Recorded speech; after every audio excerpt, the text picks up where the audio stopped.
যুদ্ধের জেরে জ্বালানি তেলের সংকট, জরুরি বৈঠকে প্রধানমন্ত্রী নরেন্দ্র মোদী। ভোটমুখী 5 রাজ্য ছাড়া সব রাজ্যের মুখ্যমন্ত্রীদের সঙ্গে বৈঠক।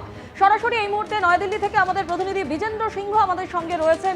বিজেন্দ্র, একাধিক বিষয় নিয়ে জল্পনা উঠে আসছে এবং ইতিমধ্যেই সন্ধ্যে 6:30টায় যে বৈঠক হতে চলেছে সেই বৈঠকে প্রধানমন্ত্রী নরেন্দ্র মোদী কি বার্তা দেন সেদিকেই সকলের নজর রয়েছে।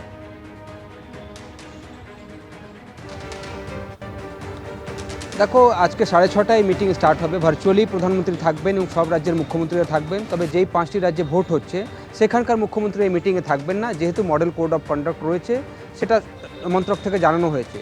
কিন্তু কি বার্তা দিতে পারেন প্রধানমন্ত্রী সেটা যদি আমরা দেখি, কিছুক্ষণ আগেই প্রেস কনফারেন্স হলো কেন্দ্রীয় সরকারে, যেখানে সব মন্ত্রকের প্রতিনিধিরা ছিলেন। তারা চাইছেন রাজ্যগুলি কোন জায়গায় পদক্ষেপগুলো নিতে পারে। এক হলো কমার্শিয়াল এলপিজি এখন প্রায় 70% দেওয়া হচ্ছে রাজ্যগুলিকে, তবে কোন সেক্টরকে কত অ্যালোকেট করা হবে সেটা রাজ্য সরকারের উপর ছেড়ে দেওয়া হয়েছে। সেক্ষেত্রে রাজ্য সরকারগুলো প্রায়োরিটাইজ করবে কি কোথায় কমার্শিয়াল সেন্টারগুলো কতটা দিতে হবে, কোন সেক্টরে দিতে হবে, সেটা স্টেট গভর্নমেন্টগুলো ঠিক করুক এবং সেটাকে রেগুলেট করুক স্টেট গভর্নমেন্ট, সেটা চাইছে কেন্দ্রীয় সরকার। দ্বিতীয় পয়েন্ট হলো কি, আজকেও বলা হয়েছে কি দেশের মধ্যে ক্রাইসিস নেই, সাফিসিয়েন্ট সাপ্লাই রয়েছে, এলপিজির সাপ্লাই রয়েছে, পেট্রোল ডিজেলের সাপ্লাই রয়েছে। সেক্ষেত্রে প্যানিক হচ্ছে বিভিন্ন জায়গায় এবং সেক্ষেত্রে হোর্ডিং হচ্ছে। হোর্ডিং এবং ব্ল্যাক মার্কেটিংয়ের বিরুদ্ধে ব্যবস্থা নিতে হবে। গতকালও অন্যান্য রাজ্যগুলিতে রেড হয়েছে, সিলিন্ডার সিজ করা হয়েছে। সেটাতে রাজ্য সরকারগুলোকে সক্রিয় হতে হবে। যেখানে এই ধরনের হোর্ডিং হচ্ছে বা ব্ল্যাক মার্কেটিং করা হচ্ছে, সেটাতে যেন রাজ্য সরকারগুলি পদক্ষেপ নেয় এবং যারা হোর্ডিং বা ব্ল্যাক মার্কেটিং করছে তাদের বিরুদ্ধে আইন মোতাবেক ব্যবস্থা নেওয়া হোক, এটাও কেন্দ্রীয় সরকার চাইছে। থার্ড হলো রিউমার মঙ্গারিং, অর্থাৎ গুজব ছড়ানো হচ্ছে বিভিন্ন জায়গায় কি লকডাউন হয়ে যাবে বা জিনিস বা পেট্রোলের অভাব রয়েছে বা এলপিজি কিছুদিন পর পাওয়া যাবে না, ক্রাইসিস রয়েছে। এই রিউমার মঙ্গারিংগুলোকে কন্ট্রোল করতে হবে রাজ্যগুলোকেও সক্রিয়ভাবে। এবং আজকেও সরকারের তরফ থেকে জানানো হয়েছে কি যতটা এলপিজি ডোমেস্টিক সিলিন্ডার বুকিং করা হয়েছিল, গতকাল 64 লক্ষ বুকিং এসছে, তার থেকে প্রায় 61 লক্ষ বুকিং এসেছিল এবং 54 লক্ষ সিলিন্ডার গতকালও ডেলিভারি হয়েছে। সেক্ষেত্রে প্যানিক করার কোনো প্রয়োজন নেই। 91,000 থেকে বেশি পেট্রোল পাম্পগুলো যেটা রয়েছে সরকারি, সেখানে পেট্রোল এবং ডিজেল রয়েছে, কিন্তু অহেতুক কারণে মানুষ সেখানে ভিড় করছেন, একটা প্যানিক হয়ে গেছে, সেটাকে নিয়ন্ত্রণ করতে হবে। সরকার আজকেও জানিয়েছে কি আগামী 2 মাসের মধ্যে সাপ্লাই কিভাবে আসবে দেশের মধ্যে সেটা সুনিশ্চিত করা হয়েছে এবং এখনও অ্যাপ্রোপ্রিয়েট যেটা প্রয়োজন রয়েছে যে স্টকের, সেই স্টক ভারতের মধ্যে রয়েছে। দাম বাড়ছে ইন্টারন্যাশনাল মার্কেটে ঠিকই, কিন্তু সেটাকে অ্যাবজর্ব করার জন্য কেন্দ্রীয় সরকার পদক্ষেপ নিয়েছে। তারা এক্সাইজ ডিউটি কমিয়ে দিয়েছেন যেন সাধারণ মানুষের কোনো অসুবিধা না হয় এবং পেট্রোলিয়াম মার্কেটিং কোম্পানিগুলোর বেশি লোকসান না হয়, সেই পরিপ্রেক্ষিতে সিদ্ধান্ত নেওয়া হয়েছে। আরও একটা সিদ্ধান্ত নেওয়া হয়েছে যে ডিজেল বা এটিএফ যদি এক্সপোর্ট করে এখানকার রিফাইনারিগুলো, সেটার উপর ট্যাক্স বাড়ানো হয়েছে তাদেরকে ডিসকারেজ করার জন্য, যারা দেশের মধ্যেই তারা এটা রাখে, সেই স্টেপসগুলো নেওয়া হয়েছে। এবং যখন আজকে প্রধানমন্ত্রী এটা অ্যাড্রেস করবেন, প্রধানমন্ত্রী এর আগে লোকসভা এবং রাজ্যসভায় বক্তব্য রেখেছিলেন, তিনি টিম ইন্ডিয়ার কথা বলেছিলেন এবং সবাইকে একসাথে এটাকে মোকাবিলা করতে হবে। ইন্টারন্যাশনাল পরিস্থিতি এরকম একটা হয়েছে ইরান যুদ্ধ থেকে কি দেশের তার প্রভাব পড়ছে, কিন্তু বাকি আশেপাশে নেবারিং কান্ট্রিগুলোতে যদি আমরা দেখি সেখানে জিনিসপত্রের দাম বাড়ছে, ক্রাইসিস হচ্ছে একটা, সেটা অনেকটাই নিয়ন্ত্রণ করতে পেরেছে ভারত। এই বার্তা দিতে চাইছেন প্রধানমন্ত্রী যখন তিনি লোকসভা এবং রাজ্যসভায় বক্তব্য রেখেছিলেন। সর্বদলীয় বৈঠক ডাকা হয়েছিল সরকারের তরফ থেকে সংসদ ভবনে, সব দলের বক্তব্য শুনেছে কেন্দ্রীয় সরকার, তারপরে পদক্ষেপগুলো নিচ্ছে। আজকে প্রধানমন্ত্রীও এই টিম ইন্ডিয়ার যে স্পিরিট রয়েছে, যেটা প্রধানমন্ত্রীর দপ্তর থেকে জানানো হয়েছে কি এই টিম ইন্ডিয়ার স্পিরিটকে নিয়েই আজকে সব মুখ্যমন্ত্রীদের সঙ্গে তিনি আলোচনায় বসছেন। তিনি তার বক্তব্য রাখবেন, মুখ্যমন্ত্রীদের কি পরামর্শ রয়েছে সেটা শুনবেন এবং তার সঙ্গে সঙ্গে রাজ্য সরকারগুলি ভূমিকা কোথায় গুরুত্বপূর্ণ হতে পারে যেটা কেন্দ্রীয় সরকার মনে করছে, সেটা হয়তো প্রধানমন্ত্রী আজকে এই বার্তায় রাজ্যের মুখ্যমন্ত্রীদেরকে বলতে পারেন। তবে যেই 5 রাজ্যের ভোট হচ্ছে তার মধ্যে পশ্চিমবঙ্গ রয়েছে, সেখানকার মুখ্যমন্ত্রীরা এই মিটিংয়ে উপস্থিত থাকবেন না। পরে ক্যাবিনেট সেক্রেটারির তরফ থেকে সেখানকার চিফ সেক্রেটারির সঙ্গে আলোচনা করবে কেন্দ্রীয় সরকার। ধন্যবাদ বিজেন্দ্র। অর্থাৎ একদিকে সমস্ত রাজ্যের মুখ্যমন্ত্রীদের সঙ্গে প্রধানমন্ত্রীর এই বৈঠক এবং 6:30টায় সেই বৈঠক হওয়ার কথা, সেদিকে আমাদের নজর রয়েছে। আর এরই মধ্যে ভারতের সমস্ত রাজ্য কেন্দ্রশাসিত অঞ্চলের মুখ্য সচিবদের চিঠি পেট্রোলিয়াম মন্ত্রকের সচিবের, ফের চিঠি পেট্রোলিয়াম মন্ত্রকের সচিবের, যেখানে কি প্রস্তাব দেওয়া হয়েছে যে নন ডোমেস্টিক এলপিজির বরাদ্দ 70% করার প্রস্তাব, বাণিজ্যিক এলপিজির সীমা 70% করার প্রস্তাব, আগের 50% বরাদ্দের সঙ্গে আরও 20% বৃদ্ধির প্রস্তাব পেট্রোলিয়াম মন্ত্রকের। ইস্পাত, অটোমোবাইল, বস্ত্র, রাসায়নিক, প্লাস্টিক শিল্পকে রাজ্যগুলি অগ্রাধিকার দিলেই মিলবে অতিরিক্ত 20% বরাদ্দ। অগ্রাধিকার প্রাপ্ত শিল্পগুলিকে অতিরিক্ত এলপিজি বরাদ্দের সিদ্ধান্ত পেট্রোলিয়াম মন্ত্রকের।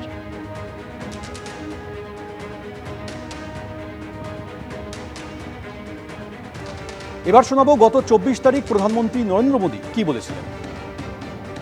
स्थिति चिंताजनक है। पेट्रोल डीजल, गैस और फर्टिलाइजर जैसे जरूरी सामान की रूटीन सप्लाई प्रभावित हो रही है। जहां से भी संभव हो वहां से तेल और गैस की सप्लाई भारत पहुंचे। बीते 11 वर्षों में 53 लाख मीट्रिक टन से अधिक का स्ट्रेटेजिक पेट्रोलियम रिजर्व भी डेवलप किया गया है और 65 लाख मैट्रिक टन से अधिक के रिजर्व की व्यवस्था पर देश काम कर रहा है। भारत के पास क्रूड ऑयल के पर्याप्त स्टोरेज के और निरंतर सप्लाई की व्यवस्थाएं हैं। कोरोना के महासंकट में केंद्र और राज्यों ने टीम इंडिया बनकर कोविड मैनेजमेंट का एक बेहतरीन मॉडल सामने रखा था। अलग अलग पॉलिटिकल पार्टी की सरकारें होने के बावजूद टेस्टिंग, वैक्सीनेशन से लेकर जरूरी चीजों की आपूर्ति टीम इंडिया के प्रयासों से ही सुनिश्चित हो पाई थी। हमें उसी भावना के साथ आगे भी काम करना है। सभी राज्य सरकारों और केंद्र सरकार के प्रयासों से देश इस गंभीर वैश्विक संकट का গত 24 তারিখ প্রধানমন্ত্রী নরেন্দ্র মোদী সংসদে দাঁড়িয়ে যেখানে বলছেন যে ভারতের কাছেও পরিস্থিতি উদ্বেগজনক, আর অন্যদিকে গতকাল মুখ্যমন্ত্রী মমতা বন্দ্যোপাধ্যায় তিনি কেন্দ্রকে আক্রমণ করে বলছেন যে একদিকে এলপিজি সংকট, অন্যদিকে করোনা কালের লকডাউনের কথা মনে করিয়ে কেন্দ্রকে নিশানা করেন মুখ্যমন্ত্রী। পেট্রোলের দাম বাড়িয়েছে, আবার অ্যালার্ট করেছে। ওনাদের অ্যালার্ট করার মানে তো আমি বুঝি, লকডাউন টকডাউন করবে কিনা ভাবছে কিনা জানি না। করলে করবেন, লকডাউন করে মানুষকে ঘরবন্দি করে রাখবেন, মানুষকে ঘরবন্দি করবেন, মানুষকে নোটবন্দি করবেন, মানুষকে ভোটবন্দি করবেন, মানুষের নাম কেটে দেবেন। জেনে রাখবেন কোভিডের সময় লকডাউন ছিল, আমরা 21 সালে কোভিডের মধ্যে যদি লড়াই করতে পারি, যে কোনো পরিস্থিতির মোকাবিলা করে লড়াই করবার জন্য আমরা রাজি আছি। আর এই সংকট পরিস্থিতিতে যখন নানা জল্পনা জোরালো হচ্ছে তখনই এক্স্যান্ডেলে পোস্ট করেছেন পেট্রোলিয়াম মন্ত্রী হরদীপ সিং পুরী, যেখানে তিনি উল্লেখ করেছেন যে ভারতে লকডাউন আসছে বলে যা প্রচার করা হচ্ছে তা গুজব। ভারত সরকার এমন কোনো প্রস্তাব নিয়ে চিন্তা ভাবনা করছে না। আমাদের শান্ত, দায়িত্বপূর্ণ ও একজোট থাকতে হবে, এটা গুরুত্বপূর্ণ। এমন গুজব ও প্যানিক তৈরি করা ক্ষতিকারক ও দায়িত্ব জ্ঞানহীন কাজ।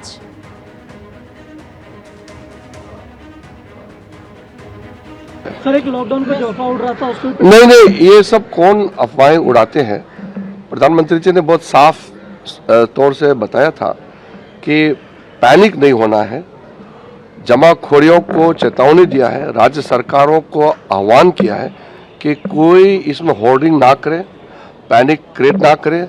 भारत सरकार पूरी तरह से स्थिति का नियंत्रण में पूरा रखा हुआ है और आम लोगों को तकलीफ नहीं होने के लिए टॉप लेवल से बॉटम लेवल तक प्राइम मिनिस्टर साहब खुद कॉन्टिन्यूसली मॉनिटर करते हैं और प्रधानमंत्री जी के साथ में जितने जो टीम है सबको इस काम में लगाया है कि कोई हमारे जनता तकलीफ ना हो, इसके लिए पूरा सावधानी भड़कना चाहिए।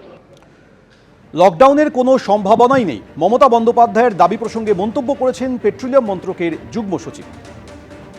ऐसा कोई डिसीजन नहीं है कि लॉकडाउन लिया जाएगा। So this is a rumour, please make it clear to everybody, lockdown की स्थिति नहीं है और ऐसा कोई विचार भी नहीं किया गया है। So in very clear terms I want to reiterate, there is no situation like lockdown, no decision has been taken, it is not even under consideration. ABP Ananda एगिए थाके एगिए राखे।